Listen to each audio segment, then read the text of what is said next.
Привет, друзья! Рыболовный клуб Кричевичи в эфире. Сегодня у нас 12 апреля. В принципе, уже то время, когда надо бы ловить карпа, но погода нас не балует. Если вчера в Закарпатье было плюс 22, то у нас всего лишь плюс 8, вода еще пока холодная. Поэтому мы продолжаем тестировать удилища. В прошлом видео мы рассказали о палке Sportex Morion ST. Благодарен за активность, благодарен за комментарии под этим видео. И очень много вопросов было следующих. Рома, подскажи какое-нибудь бюджетное удилище. Я так понимаю, что 95% людей, которые являются подписчиками нашего канала, не спортсмены. И удилище стоимостью там 300-400 долларов им не по карману. Поэтому мы сегодня решили снять обзор именно на бюджетное удилище. Что нам нужно от бюджетного удилища? Средняя дистанция, на которой мы ловим на обычной рыбалке, если это не соревнование, то есть это примерно где-то от 80 до 120 метров. То есть нам нужно удилище, которым можно комфортно и легко ловить на этих дистанциях. То есть это не должен быть какой-то дрын. Для того, чтобы его закинуть, что нужно вкладываться всем телом, а потом приезжаешь уставший через трое суток. То есть как бы это должно быть легкое, хорошее, комфортное удилище, которое при этом позволяет ловить на этих дистанциях. Ну а условия у нас, кстати, максимально приближенные к реальности. То есть если вы приезжаете на водоем, обычно мы становимся там, куда дует ветер. Ветер у нас в лицо.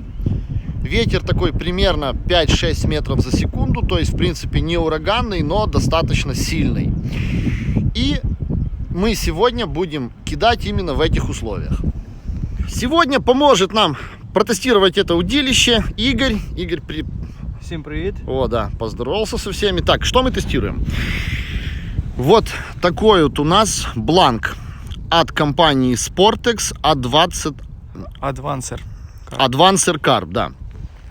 Значит, как мне объяснили представители Sportex официальные в Украине, что это лимитированное удилище, оно выпущено специально к 70-летию компании Sportex. Я, кстати, даже не знал, что компании Sportex оказывается уже 70 лет. Его выпущено лимитированное количество, выпускается оно только в этом году, в следующем году его не будет. То есть это такой бонус от Sportex, в общем, можно сказать. Ну а что этот бонус от Sportex реально в рабочих условиях сможет показать, сейчас мы с вами посмотрим. Намотана у нас 0,22 леска. Шок-лидер Беркли свой в логистическом бардаке межсезонном мы не нашли, поэтому намотали какой-то шнур. Я даже не знаю, сколько в нем ЛБ. И, внимание, 92 груз. То есть удилище достаточно мягкое и... ну, так мы уже немножко побросали. То есть от 90 до где-то, наверное, 115. То есть выше 115 груза сюда вешать не стоит. Палка будет проваливаться. 130 метров у нас клипса. Итак, смотрим.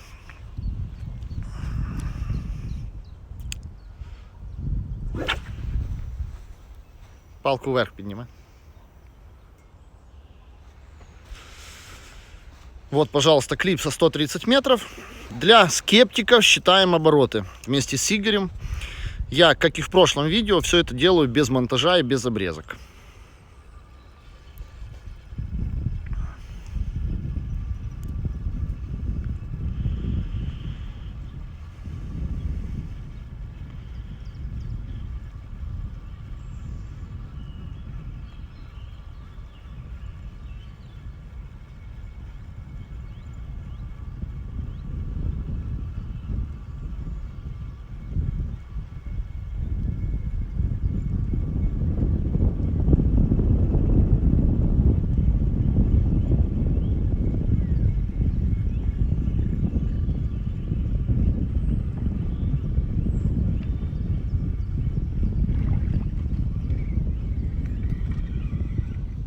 Сколько оборотов у тебя получилось?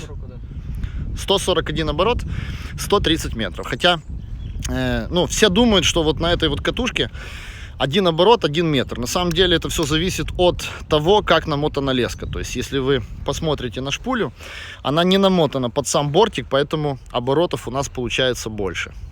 То есть мы же не ехали там на соревнования по кастингу, и нам не нужно супер дистанции. Поэтому мы ее намотали вот не так много. Дубль номер 2.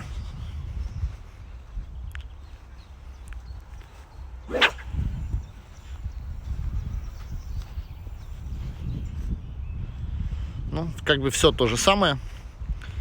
130 метров достаточно легко и, в принципе, даже без шага.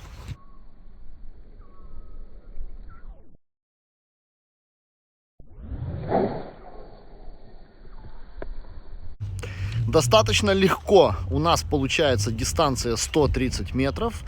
Ну и стало интересно, сможет ли эта палка кинуть 140 метров. То есть мы переставили клипсу на 10 метров дальше и посмотрим, что у нас из этого получится. То же самое удилище Sportex Advancer. Груз тот же самый 92 грамма, та же самая леска, шок-лидер. И, в общем, тот же самый Игорь. Только если 130 метров он кидал без шага, то на 140 он уже у нас немножко шагает. Да, Игорь? Итак, поехали, смотрим, что у нас из этого получится.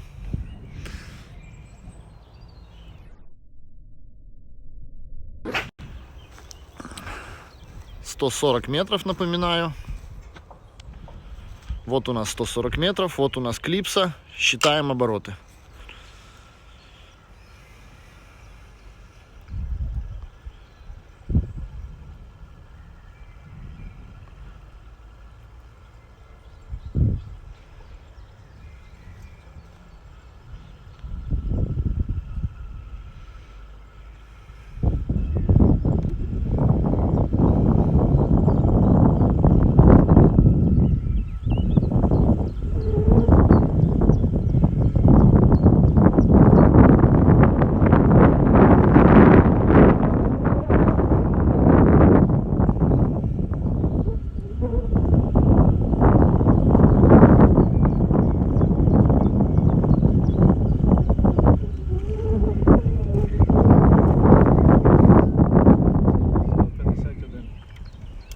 Туда. Ну, я, наверное, где-то сбился. У меня получилось 148 или 149 оборотов.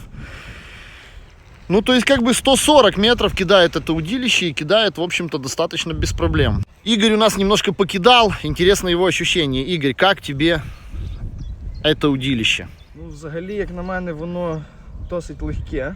Ним досить комфортно кидати. Взагалі не потрібно докладати якихось зусиль навіть на цю дистанцію 140 метрів. Та як для любителів, для звичайної риболовлі, воно буде достатньо комфортне. З мінусів мені не подобається, що при кидку достатньо довго стабілізується бланк, довго відігрує. А так, про нього тільки позитивні враження. Если прицепить сюда оснастку, бойл, небольшой стик, на какую дистанцию, как ты думаешь, можно будет нормально, комфортно работать обычному простому рыбаку? Ну, якщо навіть моєї тілобудови людина, 130 метрів, такий вітер без проблем. Ну, кроме того, что удилище должно забрасывать, оно должно еще рыбу вываживать. Как ты думаешь, Игорь, как оно будет вести себя на вываживании? Потому что проверить как бы нету возможности. Ну, як я вже сказав, воно досить легке і воно при своїй легкій масі дуже м'яке. Тобто навіть якщо от не сильно потягнути за шок-лідер, воно класно вигинається. Тобто я думаю, що навіть невелика риба з невеликою рибою, при виважуванні невеликої риби, воно буде досить комфортно і класно відігравати. Кожен ривок буде відчутно і мало би непогано її в'язати. Ну и мне стало интересно, попробую я покидать этим удилищем, посмотрим, смогу ли я положить в клипсу 140 метров.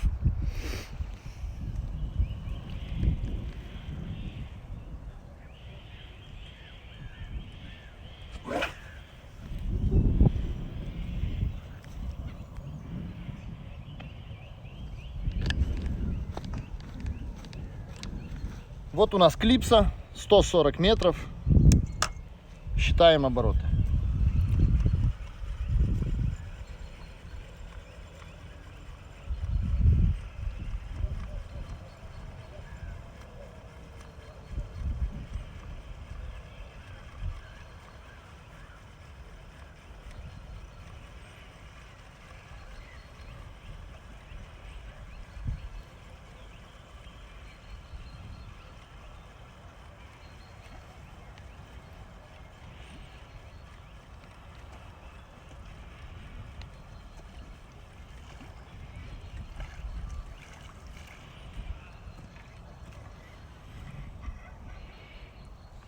151 оборот у меня получился.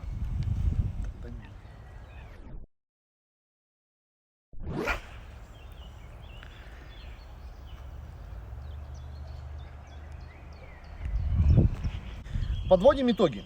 Sportex Advanced Carp мы сегодня тестировали.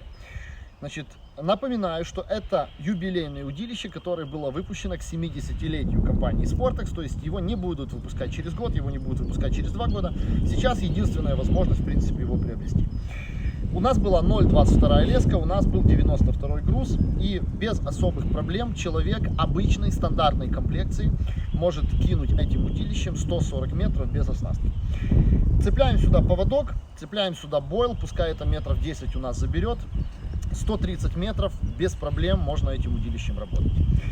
Если вы спортсмен, если вы собираетесь ездить на соревнования, я этот бланк не рекомендую, потому что вы столкнетесь с ситуацией, когда нужно будет ловить 160-170, и вы не будете добрасывать. Но на обычной рыбалке, где нету прессинга и где не нужны запредельные дистанции, это абсолютно классное удилище, легкое, комфортное, то есть вы не устанете, вы будете просто от рыбалки и от вываживания рыбы получать удовольствие. Еще один плюс этого удилища, плюс то, что оно очень мягкое. То есть начинающие карпятники, которые не особо хорошо умеют работать с фрикционом, это удилище будет им прощать начинающие ошибки. Потому что очень часто бывает, что на жестком удилище мы вроде подводим рыбу к берегу, подводим, фрикцион как бы мы зажали, маленький рывок рыбы, и рыба просто сходит. Ну и самый главный, наверное, плюс этого удилища — это его стоимость. Розничная стоимость удилища порядка 90-100 евро, то есть это в районе 3000 гривен. И я считаю, ну лично я считаю, что за такой бланк это вообще недорого. То есть если вы обычный простой рыбак, я могу сказать, что клуб Кричевичи однозначно рекомендует вот этот вот инструмент. Ну и, друзья, я напоминаю, что на Sportex, на весь абсолютно Sportex, почему мы любим удилища этой компании и ими пользуемся, есть 10 лет гарантии.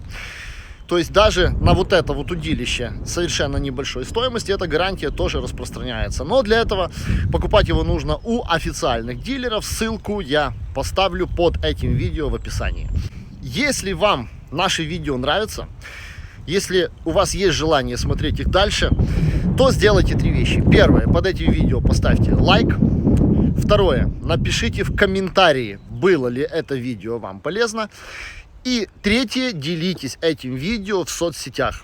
Чем больше ваша активность, тем больше нас это мотивирует, и мы понимаем, что, наверное, нужно все-таки снимать побольше видео новых. Если этой активности не очень много, ну тогда, честно говоря, и желания как бы снимать не очень много.